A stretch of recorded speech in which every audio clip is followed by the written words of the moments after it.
व्यंकटरमण गोविंदा. मित्रांनो, जिद्द, चिकाटी आणि सातत्य व आपली बोलण्याची शैली जर चांगली असेल ना, तर म्हणतात ना, बोलणाऱ्याची माती पण विकते आणि न बोलणाऱ्याचे गहू पण विकत नाहीत. हे पण तितकंच सत्य आहे बरं का. खरं पाहायला गेलं तर आज अक्षय तृतीया म्हणजेच हा सण शुक्ल पक्षातील तृतीयेला येणारा सण म्हणून साजरा केला जातो.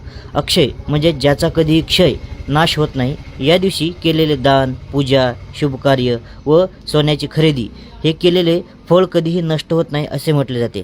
असा विचार करून आजच्या कंडिशनला मी सध्या सोनं तर घेऊ शकत नाही, पण सोन्यासारखी माणसं कमवू शकतो ना, आणि हे तर नक्कीच करू शकतो. आणि आज माझी सोनेरी पहाट आणणारे म्हणजेच हे काका, ज्यांच्या बोलण्यातून माणूस नाही तर म्हणजेच सोनेरी म्हणजेच सोन्यासारखा माणूस कमवला.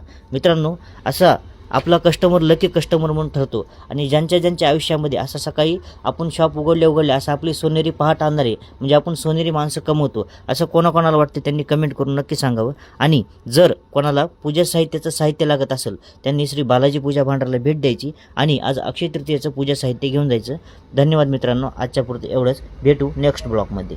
व्हिडिओ आवडल्यास इंस्टाग्रामला लाईक किंवा फॉलो करायला विसरू नका. धन्यवाद.